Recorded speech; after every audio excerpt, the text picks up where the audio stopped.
ॐ नमो भगवते वासुदेवाय। ॐ अज्ञानतिमिरान्धस्य ज्ञानाञ्जनशलाकया चक्षुरुन्मिलितं येन तस्मै श्रीगुरवे नमः। हरे कृष्णा। सब भक्तों का स्वागत है प्रातःकालीन श्रीमद् भागवतम के पाठ में। हम श्रवण कर रहे हैं श्रीमद् भागवतम का छठा स्कंद, अध्याय 12वां। वृत्रासुर इंद्र के साथ युद्ध करते हुए किस प्रकार से वीर गति को प्राप्त करता है, इसको आज हम श्रवण करेंगे। जब वृत्रासुर ने इंद्र के ऊपर आक्रमण किया और उस गदा के प्रहार से उसके ऐरावत हाथी का सर फट गया और वह 28 हाथ पीछे जाकर गिर गया, तो इंद्र के हाथ से सहसा वज्र भी जमीन पर गिर गया। लेकिन लज्जा के कारण उसने उस वज्र को उठाया नहीं था। तो वृत्रासुर ने बड़ा उत्साह देकर उसे कहा कि यह तुम्हारी गदा की तरह विफल नहीं जाएगा। यह वज्र है, भगवान की शक्ति, दधीचि मुनि की शक्ति के द्वारा प्राप्त है। इसीलिए इसका उपयोग करो, और अगर तुम मेरा उद्धार करो तो तुम स्वर्ग के यश को पाओ और मैं भगवान के परम पद को प्राप्त कर लूंगा। इसलिए वे कहते हैं कि जिस व्यक्ति को परमात्मा के बारे में, कि परमात्मा सारे संसार के नियामक है, नियंत्रक है, इसका ज्ञान नहीं है, वह आत्मा को स्वतंत्र कर्ता मानता है। वस्तुतः परमात्मा ही तो जीवों के द्वारा जीवों को उत्पन्न कराते हैं और जीवों के द्वारा स्वयं जीवों का संहार भी कराते हैं। क्योंकि मीमांसकों का कहना है कि अपने कर्मों के माध्यम से जीव ही सृष्टि आदि का कारण होता है। इसके उत्तर में वृत्रासुर ने कहा कि जो लोग यह नहीं जानते कि परमात्मा ही तो सबका नियंत्रण करते हैं, वे ही परतंत्र जीवात्मा जो भगवान के द्वारा नियंत्रित है, इसको स्वतंत्र कर्ता मानते हैं। यदि कहें कि लोक में पिता इत्यादि को सृष्टा के रूप में तथा व्याघ्र आदि को मारने वाले के रूप में देखा जाता है, तो इसका उत्तर है कि परमात्मा ही जीवों के द्वारा जीवों की सृष्टि तथा जीवों के द्वारा जीवों का संहार स्वयं कराते हैं। इस प्रकार सारा चराचर जगत भगवान के ही अधीन है। वे आगे कहते हैं, आयुः श्री कीर्तिर ऐश्वर्यमाशीष पुरुषस्य यः भवन्ति वही तत्काले यथा निच्छोर विपर्ययः। समय के अनुकूल होने पर पुरुष को आयु, लक्ष्मी, यश, ऐश्वर्य आदि भोग उसी तरह से प्राप्त हो जाते हैं जिस तरह समय के विपरीत होने पर, इच्छा नहीं रहने पर भी मनुष्य को मृत्यु तथा अपयश इत्यादि की भी प्राप्ति हो जाती है। इस प्रकार समय के अनुकूल रहने की आवश्यकता है। अगर समय प्रतिकूल हो तो फिर ये सारे भौतिक संसाधन हाथ से छूट ही जाते हैं। इसीलिए कहते हैं, तस्माद् कीर्ति यशसोर जयापजययोरपि समः स्यात् सुख दुःखाभ्याम मृत्यु जीवितयोस्तथा। अतएव यश, अपयश, जय, पराजय, सुख, दुख तथा जीवन मरण, इनमें से किसी की भी इच्छा अथवा अनिच्छा नहीं रखकर सभी स्थितियों में समान भाव से रहना चाहिए।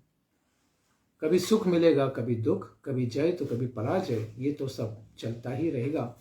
इसलिए व्यक्ति ने ताम तितिक्षस्व भारत, व्यक्ति ने समभाव से रहना चाहिए।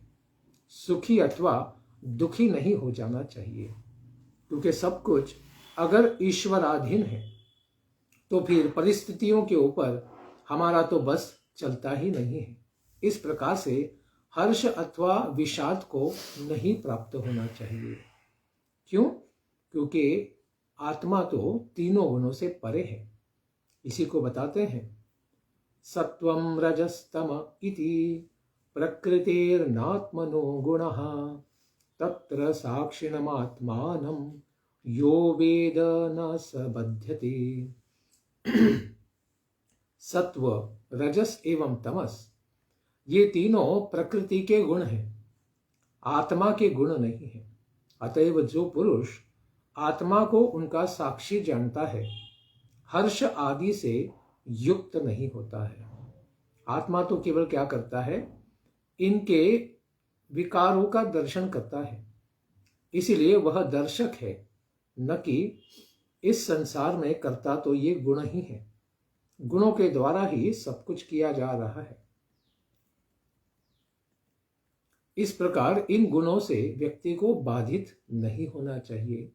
इसलिए इंद्र को कहते हैं कि मुझे देखो, पश्यमाम निर्जितम शक्र वृकणायुध भुजम मृधे घटमानम यथा शक्ति तव प्राण जिहीर्षया। शक्र यानी इंद्र, मुझे जरा देखो तो, तुमने मेरे आयुध और एक हाथ भुजा को भी काट दिया है। इस तरह से मानो तुमने मुझे परास्त ही कर दिया है। फिर भी तुम्हारा प्राणापहार करने का मैं अपनी शक्ति के अनुसार युद्ध में प्रयास कर रहा हूं। यहां पर मेरा एक हाथ कटने पर भी मैंने युद्ध को छोड़ा नहीं है। तो तुम क्यों डर रहे हो? तुम्हें भी युद्ध करना चाहिए। इसीलिए कहते हैं कि युद्ध कैसा है? प्राणगल्भोऽयं समर ईश्वक्षो वाहनासनः अत्र न ज्ञायते मुष्य जयो मुष्य पराजयः। यह युद्ध एक जुए का खेल ही है। इसमें हर एक ने अपने जीवन को दांव पे लगाया है। इसमें प्राणियों की ही बाजी लगती है। बाणों के पासे डाले जाते हैं और वाहन ही इसके चौसर हैं। इसमें पहले से किसी को भी पहले से यह ज्ञात नहीं होता कि कौन जीतेगा और किसकी पराजय हो जाएगी। इसीलिए इसको द्यूत क्रीड़ा कहते हैं। युद्ध के संग्राम को भी या जीवन को भी द्यूत की तरह ही कहते हैं, क्योंकि कौन जीतेगा पता नहीं है। इसके ऊपर शुकदेव गोस्वामी कहते हैं, इस प्रकार जब वृत्रासुर ने कहा तो क्या हुआ? इंद्रो वृत्रवच श्रुत्वा गतालीकम अपूजयत गृहीत वज्रः प्रहंसस तमाह गत विस्मयः।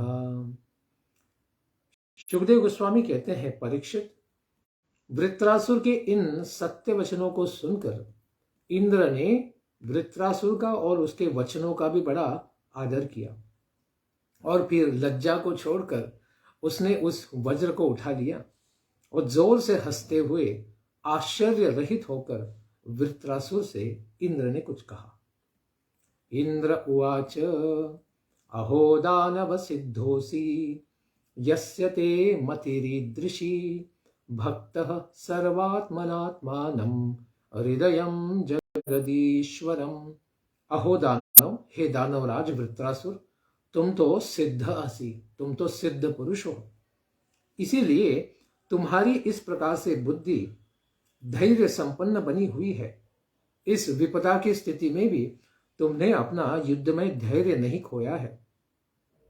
तुम सभी प्राणियों की आत्मा, सुहृद तथा संपूर्ण जगत के स्वामी भगवान श्री हरि वासुदेव के पूर्ण रूप से भक्त ही बन गए हो। इसलिए तुम्हें इस प्रकार युद्ध की बेला में भी यह दिव्य ज्ञान प्रकट है और तुम इसका प्रचार भी कर रहे हो। इसीलिए कहते हैं कि तुम कौन हो और तुम्हारी पात्रता क्या है। भगवान तार्षीन मायां वै वैष्णवीं जगमोहिनीं यद विहायासुरं भावं महापुरुषतां गतः। निश्चित रूप से तुमने जीवों को मोहित करने वाली वैष्णवी माया भगवान विष्णु की मोहिनी माया को पार कर लिया है, अतार्षित। इसीलिए तुम इस प्रकार से आसुर भाव का परित्याग करके, भले ही देह तुम्हारा असुर का है, लेकिन आसुरी भाव को तुमने सर्वथा त्याग दिया है और महापुरुषत्व को प्राप्त कर लिया है। तुम स्वयं ही एक सिद्ध बन गए हो। इसीलिए निश्चित ही खलविदम महदाश्चर्यम यद रजः प्रकृतिस्तव वासुदेवे भगवती सत्वात्मनि दृढ़ामति। यह बड़े ही आश्चर्य की बात है कि रजोगुनी प्रकृति वाले तुम्हारी यानी असुर कुल में उत्पन्न होने के कारण, भले ही तुम त्वष्टा यानी देवता के पुत्र के रूप में उत्पन्न हो, लेकिन असुरों का पक्ष लेने से मानो तुम स्वयं भी एक असुर ही हो। इसलिए रजोगुनी प्रकृति वाले तुम्हारी शुद्ध सत्वगुण संपन्न बुद्धि भगवान वासुदेव में इस तरह से दृढ़ता पूर्वक लग चुकी है। भगवती वासुदेवे दृढ़ामति ही कैसी है? सत्वगुण से भूरी भारित अच्छी तरीके से तुम भगवान के दिव्य ज्ञान को भी जानते हो और बुद्धि को सर्वथा उनके चरणों में ही रखते हो। इस प्रकार कहते हैं इंद्र, यस्य भक्तिर भगवती हरौ निःश्रेयसेष्वरे विक्रीडतो मृतां बोधौ किम शुद्रैः खातकोदकैः। सभी कल्याणों के स्वामी तो भगवान श्री हरि वासुदेव ही है। इनमें इस प्रकार की तुम्हारी भक्ति है, उसको सांसारिक भोगों से तो कौन सा प्रयोजन होगा। तुम्हें संसार में असुरों का राजा या स्वर्ग का इंद्र बनने की भी अपेक्षा नहीं है। इसको तुमने सर्वथा अवश्य ही त्याग दिया है। जो अमृत सागर में ही क्रीड़ा करते हो, अमृतांबोधौ विक्रीडितः, उसे छोटे छोटे गड्ढों में कीचड़ के जल से कौन सा प्रयोजन हो सकता है।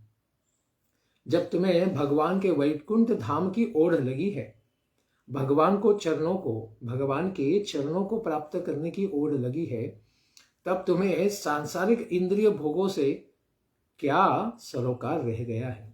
इसमें कोई आश्चर्य नहीं होना चाहिए, क्योंकि भगवान के भक्त ऐसे ही होते हैं। इस प्रकार जब इंद्र ने विशेष बातें कही तो आगे क्या हुआ, शुकदेव गोस्वामी बताते हैं।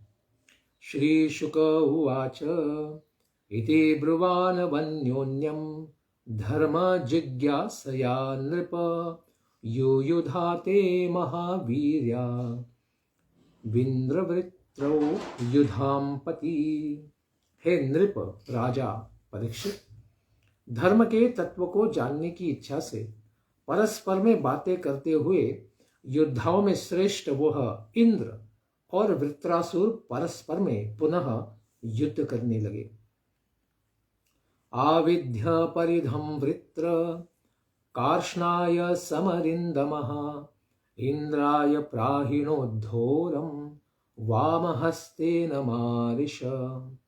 हे मारिष, हे राजा, अपने शत्रुओं का दमन करने वाले वृत्रासुर ने एक फौलाद से बने हुए परीख को बाएं हाथ से घुमा घुमा कर इंद्र के ऊपर जोरदार प्रहार किया। स तु वृत्रस्य परिघम करम च करभोपमं छिंचेद युगपद्देवो वज्रेण शतपर्वणा।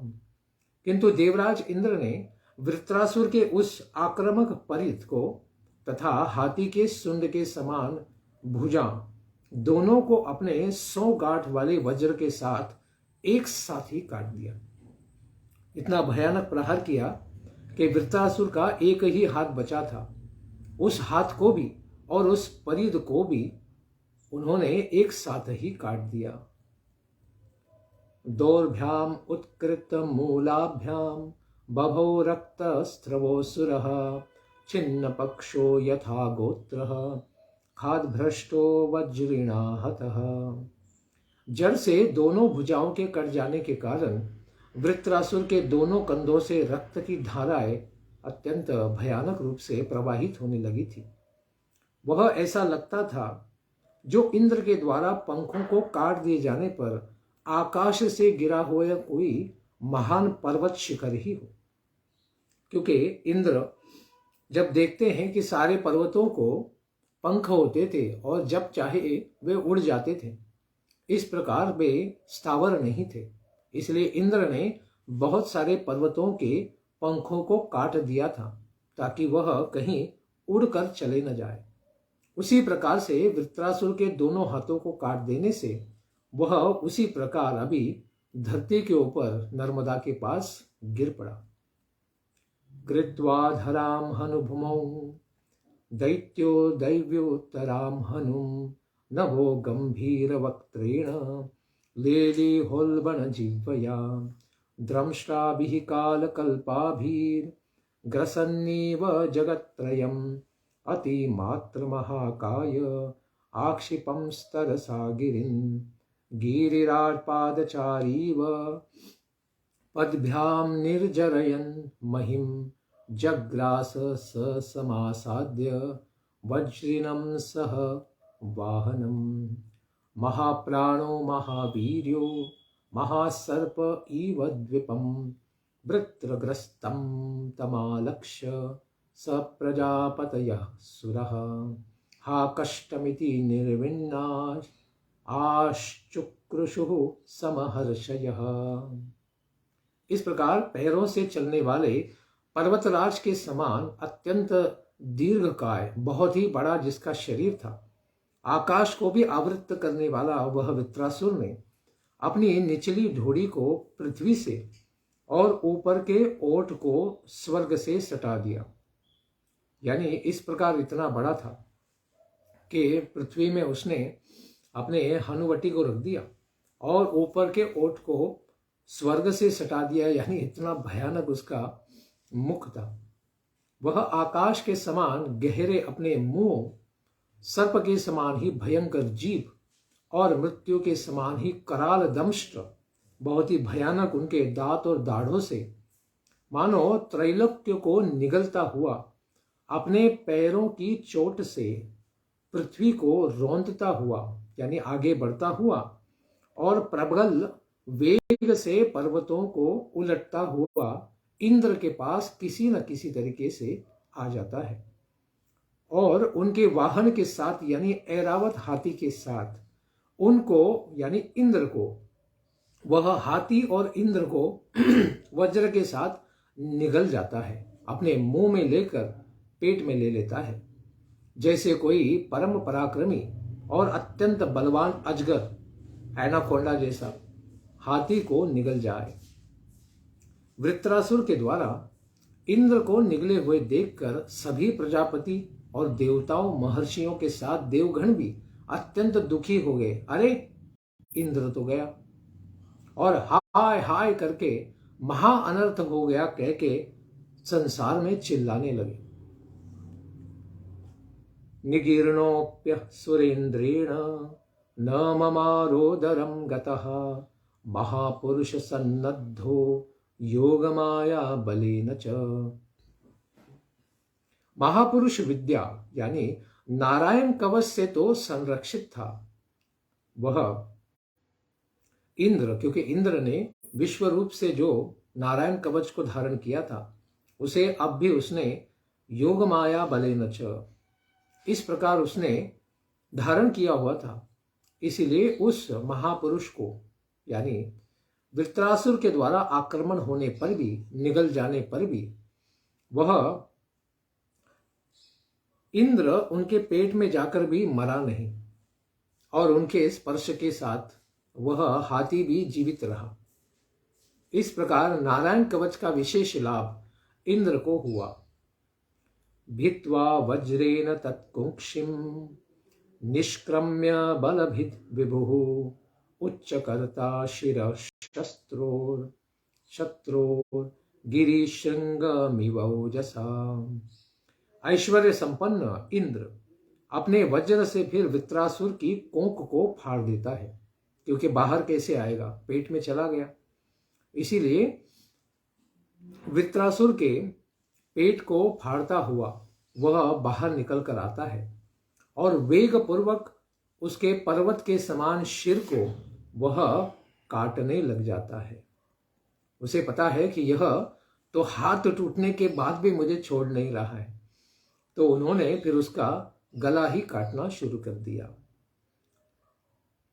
वज्रस्तु तत् कंदरमाशु वेगः कृतंत समन्तात परिवर्तमानः न्यपातयत्तावदगर्ह गणेन यो ज्योतिषामयने वार्त्रहत्ते। तीव्र वेगशाली वज्र के द्वारा वृत्रवध का यह योग उपस्थित होने पर, यानी सही समय आने पर, चारों ओर घूमते हुए उसकी गर्दन को सूर्यादि ग्रहों के उत्तरायण और दक्षिणायन रूप गति में जितना समय लगता है, यानी 1 वर्ष, उत्तरायण 6 महीना और दक्षिणायन 6 महीना, इस प्रकार से इंद्र के अनुसार देवताओं के अनुसार 1 दिन का समय और पृथ्वी के ऊपर 1 वर्ष इतना समय उसे लग गया केवल उस वृत्रासुर का गला काटने में। इस प्रकार उसका गला कितना मजबूत, महान और बड़ा होगा, इसका विचार ही कर सकते हैं, जिसको काटने में 365 दिन चले गए। तदाचके दुन्दुभयो विनेदुर गंधर्व सिद्धा समहर्षि संघः वार्त्रघ्नलिंगैस्तमभीष्टुवाना मंत्रैर्मुदा कुसुमैरभ्यवर्षन्। उस समय आकाश में दुंदुभियां बजने लगी, यानी देवताओं ने, सिद्धों ने, गंधर्वों ने, चारणों ने उनका बड़ा अभिनंदन किया। महर्षियों के साथ सिद्धों तथा गंधर्वों ने वृत्रासुर घाती इंद्र के पराक्रम को सूचक मंत्रों से इंद्र की स्तुति की और प्रसन्नता पूर्वक उन पर पुष्पों की वर्षा की, क्योंकि सबके दुख का समाधान हो गया है, इस प्रकार से देवताओं को लगा। इसके बाद बड़ी विपदा तो इंद्र के ऊपर ही आने वाली है। वृत्रस्य देहान् निष्क्रमान्तमात्मा ज्योतिरनिन्दं महा पश्यतां सर्वलोकानां अलोकं समपद्यत। अरे अरिंदम, हे शत्रुदमन परीक्षित महाराज, वृत्रासुर के शरीर से निकली हुई आत्मज्योति, यानी उनका आत्मा, इंद्र आदि सभी लोगों के देखते ही देखते, सब लोग देवता सब तो दर्शन कर ही रहे थे, उन्होंने देखा कि वह आत्मा श्री भगवान के चरणों के पास जाकर, यानी उनके वैकुंठ धाम में चला गया। उन्होंने भगवान को क्या कर लिया? नित्य रूप से वैकुंठपति को अपने स्वामी के रूप में प्राप्त कर लिया, क्योंकि वह भगवान संकर्षण के भक्त थे और पूर्व जन्म में उन्होंने भगवान के दर्शन को और आशीर्वाद को सर्वथा प्राप्त किया था। तो ऐसे भगवान के महान भक्त वृत्रासुर अपने शरीर का त्याग करते हैं और त्याग करने के पश्चात भगवान के चरणों को प्राप्त कर लेते हैं। इस प्रकार इंद्र ने और सारे देवताओं ने इस दिव्य घटना का दर्शन किया, तो भगवान के भक्त अवश्य ही भगवान को पाते हैं। इसके पश्चात क्या हुआ? अध्याय 13वां। इस इंद्र ने जब महान भगवान के भक्त वृत्रासुर का वध कर दिया, उसके पश्चात क्या होता है? इंद्र पर ब्रह्म हत्या का आक्रमण। श्री शुक उवाच वृत्रे हते त्रयो लोका विनाशक्रेण भूरिदा सपालाय भवन सद्यो विज्वला निर्वृतेन्द्रियः। हे भूरिद, हे महादानी परीक्षित, क्योंकि तुमने मुझे इस कथा रूपी कीर्तन का दान दिया है, तुम्हारे प्रश्न पूछने पर ही हम इस कथा को कर रहे हैं। इस प्रकार से तुम महादानी हो परीक्षित। इस प्रकार वृत्रासुर के मर जाने पर इंद्र को छोड़कर लोकपालों के साथ तीनों लोक शीघ्र ही अत्यंत प्रसन्न हो गए, मानो संसार का सबसे बड़ा संकट ही अभी नष्ट हो गया है। उनका सारा भय विज्वराह अभवान समाप्त हो गया। इस 13वें अध्याय में इस वृत्रासुर के मारने के पश्चात जो वृत्रासुर साक्षात भगवान के भक्त होने के कारण ही ब्रह्म हत्या रूप महाभय वह इंद्र के पीछे किस प्रकार से लग जाता है, इस बात का विस्तृत वर्णन हम श्रवण करेंगे। देवर्षि पितृभूतानि दैत्या देवानुगाः स्वयं प्रतिजग्मुः स्वधिष्ण्यानि ब्रह्मेशेन्द्रादयस्ततः। वृत्रासुर के मारे जाने पर इंद्र से बिना पूछे ही देवता, ऋषिगण, पितृगण, भूतगण अपने अपने लोगों में चले गए। यानी बिना इंद्र के पूछे तो देवता कभी भी आगे नहीं बढ़ते थे, लेकिन उन्हें पता था कि इंद्र ने क्या किया है, इसीलिए आगामी आने वाले भविष्य में बड़ी आपदा आ सकती है, इसके भय से वे सब इंद्र की आज्ञा न लेते हुए ही सीधे अपने लोकों में चले गए। और उसके पश्चात ब्रह्मा जी, शंकर जी तथा इंद्र आदि भी वहां से चले गए। ये सब देवता वहां जो प्रकट थे ये सब चले गए। आगे क्या हुआ? राजा परीक्षित कहते हैं, इंद्रस्या निर्वितेर्हेतुं श्रोतुमिच्छामि भो मुने येनासन् सुखिनो देवा हरेर दुःखं कुतो भवत्। भो मुने, हे मुनिवर सुखदेव गोस्वामी, मैं इंद्र की अप्रसन्नता के कारण को सुनना चाहता हूं, क्योंकि सारे देवता तो प्रसन्न हो गए, लेकिन इंद्र इस घटना के पश्चात सुखी नहीं हुआ। इसका कारण क्या था? कृपा करके विस्तार से बताइए। हेतुम श्रोतुम इच्छामि। जब वृत्रासुर के वध से सभी देवता तो बड़े प्रसन्न हो गए थे, तब इंद्र को दुखी होने का क्या कारण था? इस प्रश्न का उत्तर देते हैं सुखदेव गोस्वामी। वृत्र विक्रम संविघ्नः सर्वे देवाः सहर्षिभिः तद वधायार्थ यन्निद्रम नैच्छद भीतो बृहद वधात्। वृत्रासुर के पराक्रम से सभी देवता तथा ऋषिगण अत्यंत उद्विग्न हो गए थे।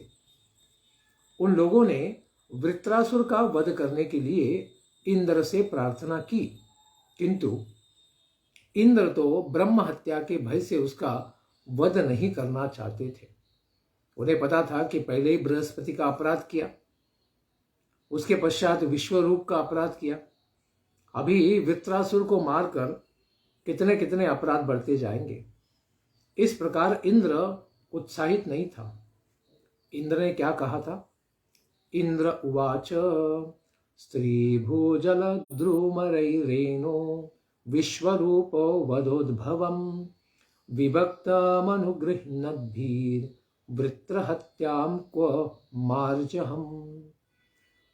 विश्वरूप के वध से उत्पन्न ब्रह्म हत्या को तो कृपा करने वाले स्त्री जाति, पृथ्वी माता, जल और वृक्षों ने 25-25% पाप का भाग ले लिया था।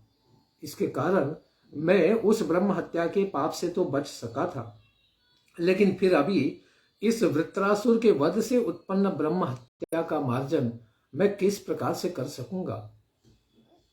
भले इसका शरीर असुर का है, लेकिन यह तो सिद्ध है भगवान संकर्षण की इसको कृपा प्राप्त है। तो ऐसे भगवान के भक्त का नाश करने से मुझे जो ब्रह्म हत्या लगेगी, इससे मुझे कोई नहीं बचा पाएगा। सुखदेव गोस्वामी कहते हैं, ऋषयस्तदुपाकर्ण्य महेंद्रम इदम अब्रुवन् याज इष्याम भद्रम ते हयमेधेन मास्म भैहि।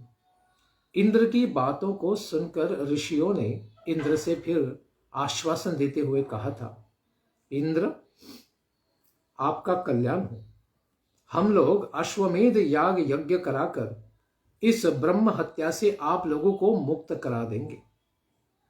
भद्रम अश्वमेधेन याज इष्यामः मास्म भैहि, इसलिए आपको मां यानी नहीं, भय करने की कोई भी आवश्यकता नहीं है।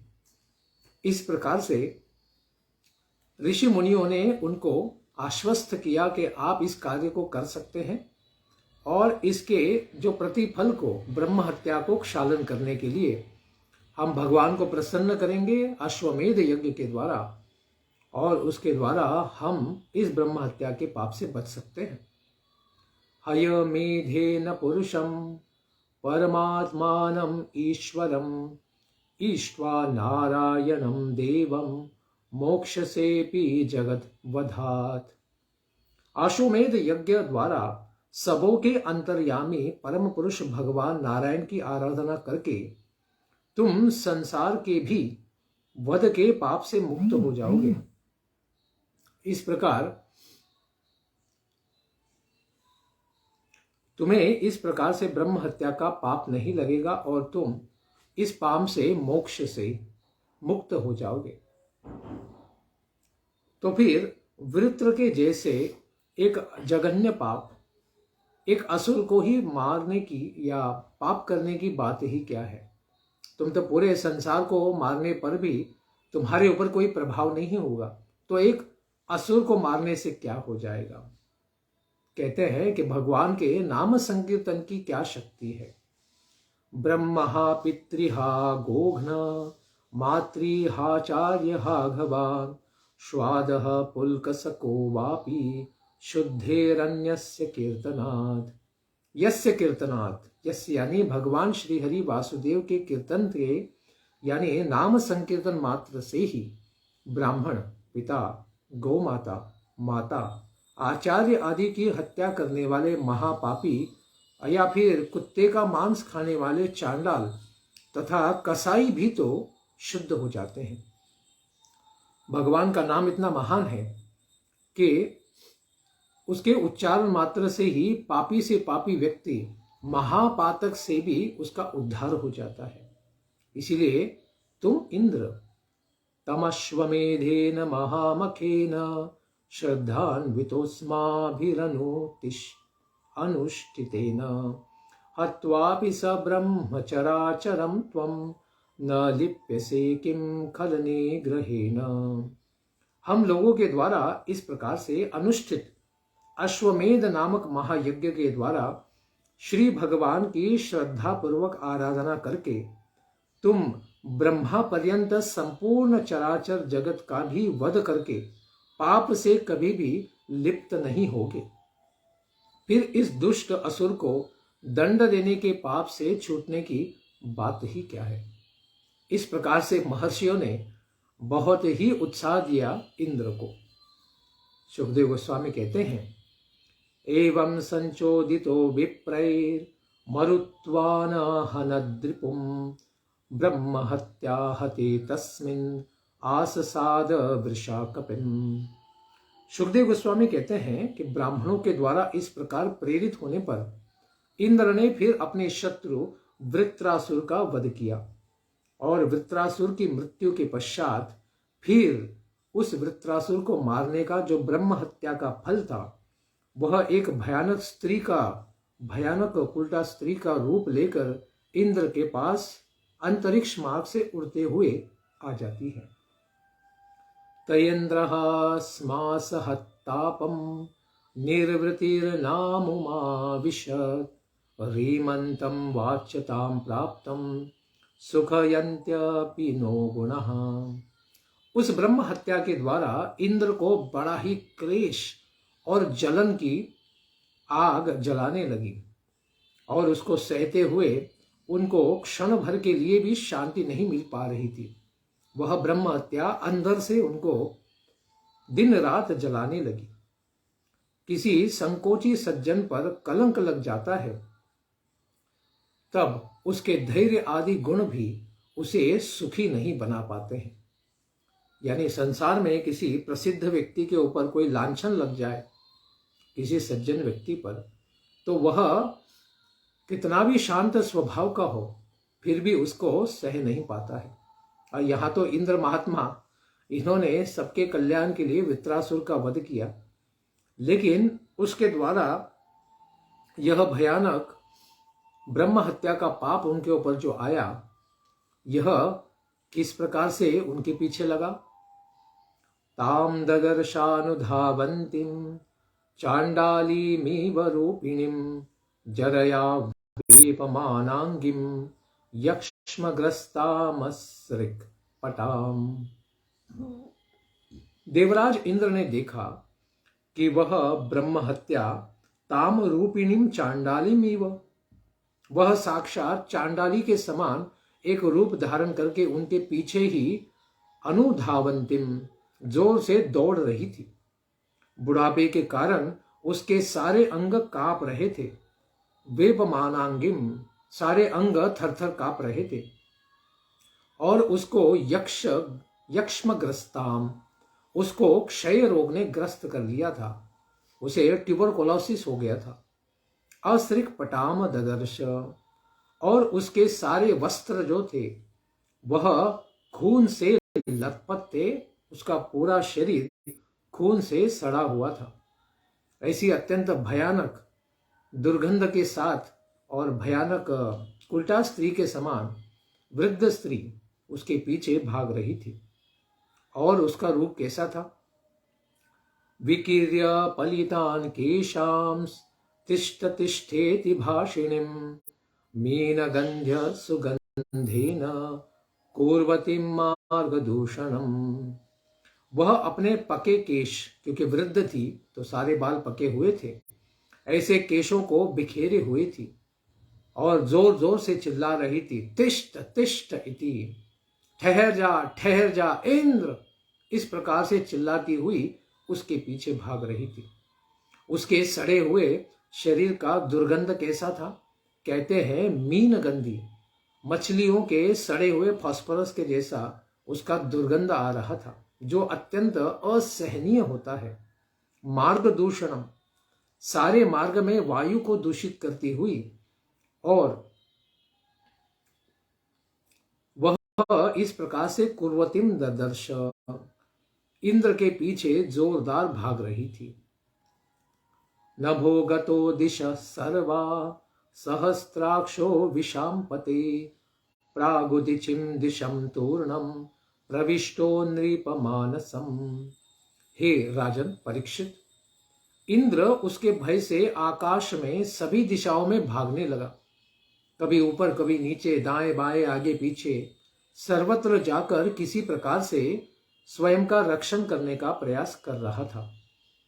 कहीं भी उसे शरण नहीं मिल रही थी।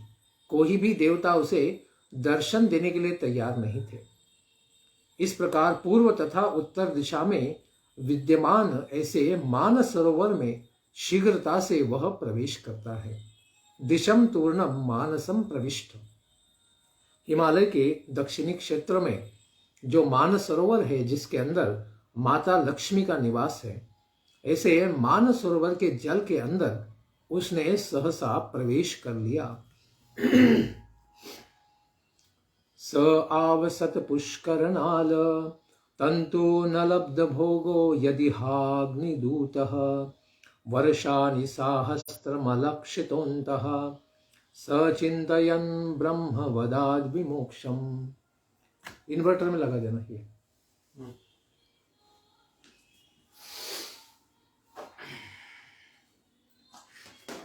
इंद्र इस प्रकार से जब मानसरोवर के जल में प्रवेश करता है, वहां पर अनेक प्रकार के कमल दल हैं, कमलों के पुष्प हैं। ऐसे पुष्पों के डंठल में उसने पुष्कर नाल तंतुन, ऐसे कमल नाल के तंतुओं के अंदर वह जाकर छिप जाता है। कितने समय के लिए? तो कहते हैं वर्षानि सहस्त्रम अलक्षितः, 1000 वर्षों तक वहां कर छिप कर उसे रहना पड़ता है। क्योंकि बाहर अगर आ जाएगा तो वह पिशाची चांडालिनी उसका प्रतीक्षा ही कर रही थी कि कब इंद्र बाहर आएगा और कब मैं उसे झपट लूंगी। वहां उनको भोगों की कोई भी प्राप्ति नहीं होती है, ना अप्सरा है, ना अच्छे अच्छे पकवान है, न वहां पर कोई रसपान है या सोम रसपान है। कुछ भी इंद्र को प्राप्त नहीं हुआ, यानी 1000 वर्षों तक उसे तपस्या करनी पड़ी। क्योंकि अग्नि मुख से ही तो भोगों को प्राप्त किया जाता है। देवताओं के कल्याण के लिए इंद्र यज्ञ किए जाते हैं। उन यज्ञों में पहले भगवान को भोग चढ़ता है, फिर उसी प्रसाद को देवता भी पाते हैं, लेकिन वह सब अग्नि को जिह्वा बनाकर, मुख बनाकर ही प्राप्त होते हैं। लेकिन अग्नि तो जल में प्रवेश नहीं करते हैं। इस प्रकार से जल में अग्नि का प्रवेश न होने के कारण वे अग्निदेव यज्ञ का भाग भी, प्रसाद भी उस इंद्र तक नहीं पहुंचा पा रहे थे। इसलिए उसे 1000 साल तक एकादशी का निर्जला उपवास करना पड़ा। मतलब पानी तो पी सकते हैं, लेकिन अन्न किसी प्रकार का भी प्राप्त नहीं हो सकता था। इस प्रकार वे ब्रह्म हत्या से मुक्ति प्राप्ति का उपाय सोच रहे थे। वहां पर छुपके तो बैठे थे, लेकिन किसी भी प्रकार से उन्हें उस ब्रह्म हत्या से क्षालन का मार्ग नहीं दिखाई दे रहा था। इस प्रकार सोचते हैं कि मैं किस प्रकार से मुक्त हो सकता हूं। तावन्त्रीनाकं नहुष शशास विद्या तपो योग बलानुभावः स संपदैश्वर्य मदान्ध बुद्धि नीत स्थिरश्चाम गतिमिंद्र पत्न्या।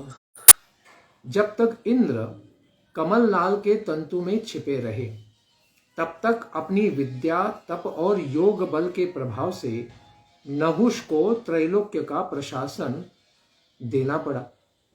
क्योंकि जब तक इंद्र वहां जल में फंसे रहे, यानी 1000 साल तो ऐसे ही चले गए थे, तब ब्रह्मा जी ने कृपा करके नहुष राजा को इंद्र बना दिया था।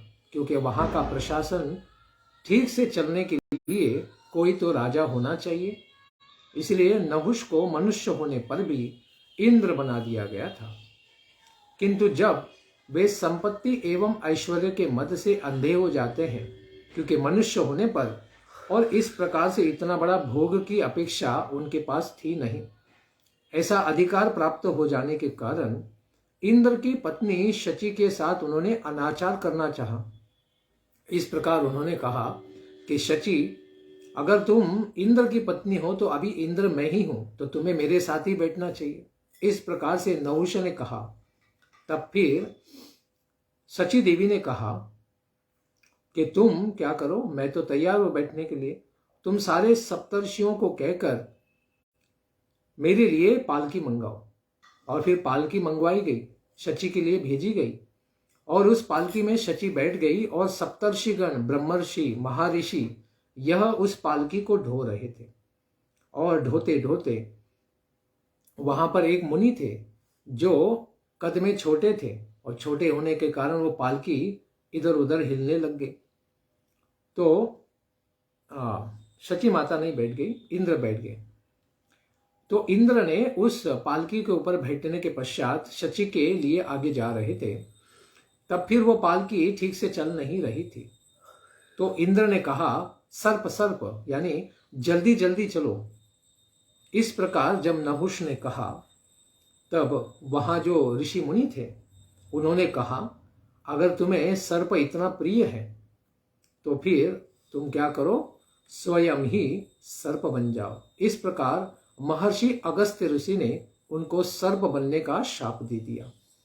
इस प्रकार नहुष महाराज स्वर्ग से गिरकर फिर एक अंधे कुएं में जाकर सर्प बन गए, महाकाय सर्प बन गए। ततो गतो ब्रह्म गिरोपहूत ऋतंभर ध्यान निवारितागः पापस्तु देवतया हस्तौजास तम नाभ्यभूदवितं विष्णुपत्न्या। सत्य के परम पोषक भगवान का ध्यान करने के कारण इंद्र के पाप नष्ट प्राय हो गए थे।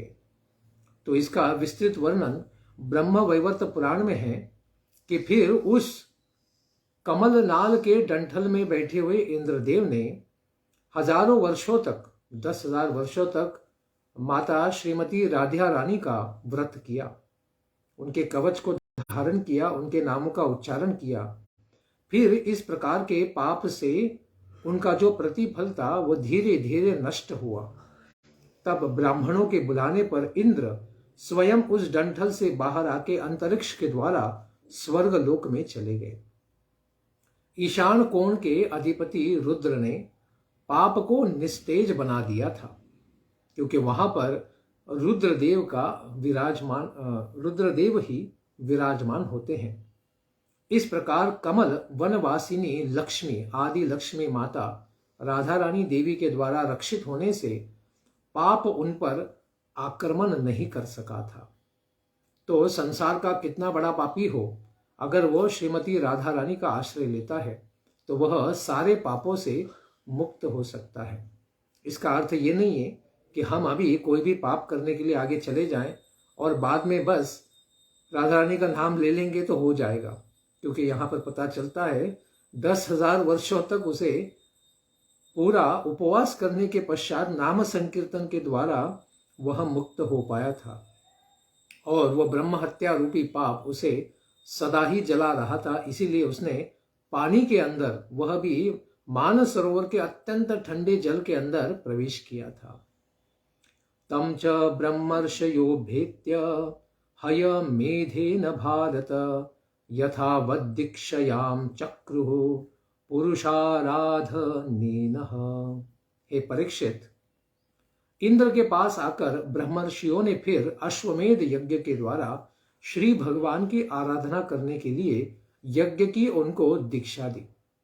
यह तो सब बाद में आया, लेकिन ब्रह्म हत्या का पाप तो इंद्र को स्वयं भगवान की आराधना के द्वारा ही क्षीण करना पड़ा।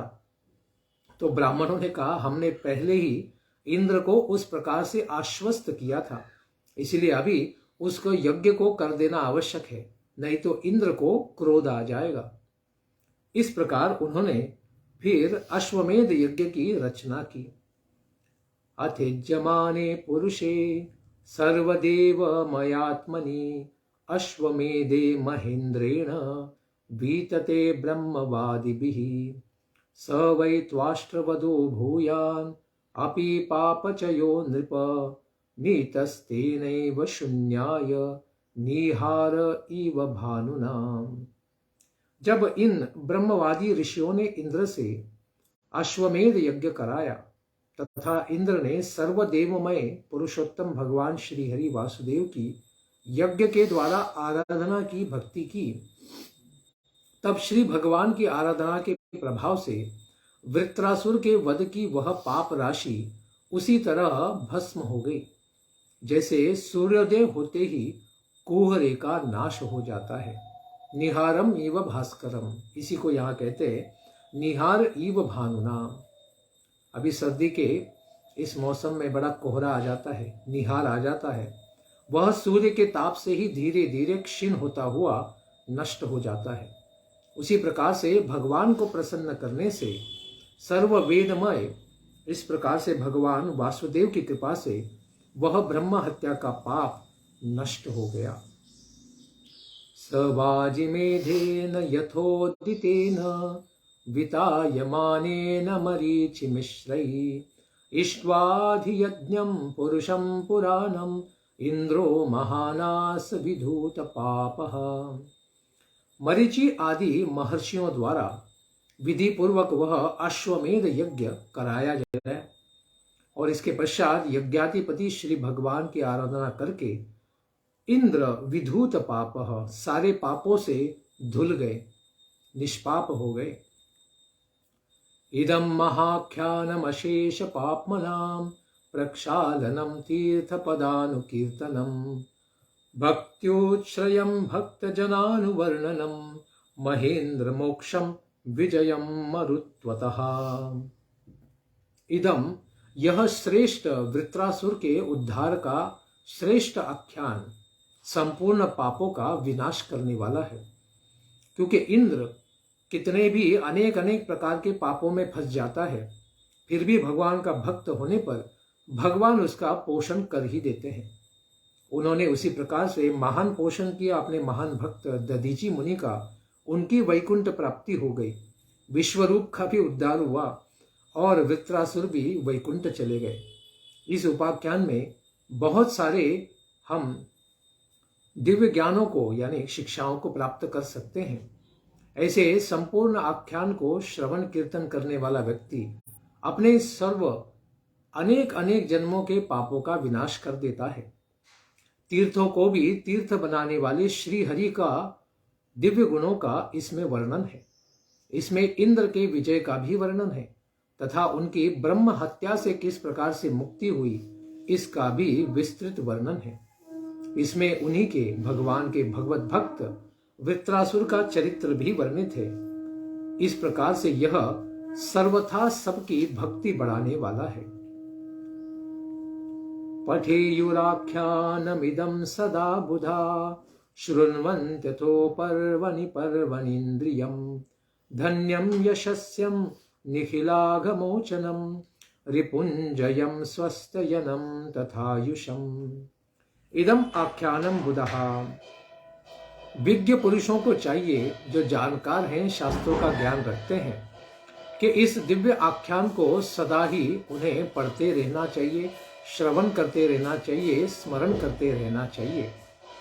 प्रत्येक पर्वों में, भले एकादशी हो या विशेष तिथियां हो, उन पर्वों पर इसे सदा ही श्रवण करना चाहिए। यह धन एवं यश को बढ़ाता है, पापों का नाश कराता है और अपने शत्रुओं पर नारायण कवच की तरह ही विजय प्रदान कराता है। यह आयु तथा मंगल की वृद्धि भी कराता है। इस प्रकार से यह सारे भौतिक और आध्यात्मिक लाभों को प्राप्त कराने वाला है। इस विशेष उपाख्यान के बाद आगे और एक विशेष उपाख्यान आएगा, जिसको हम श्रवण करेंगे कल के प्रातःकालीन सत्र में। धन्यवाद। हरे कृष्णा। ग्रंथराज श्रीमद् भागवतम की जय। निताई गौर प्रेमानंदे। हरि हरि बोल। जय जय श्री राधे श्याम।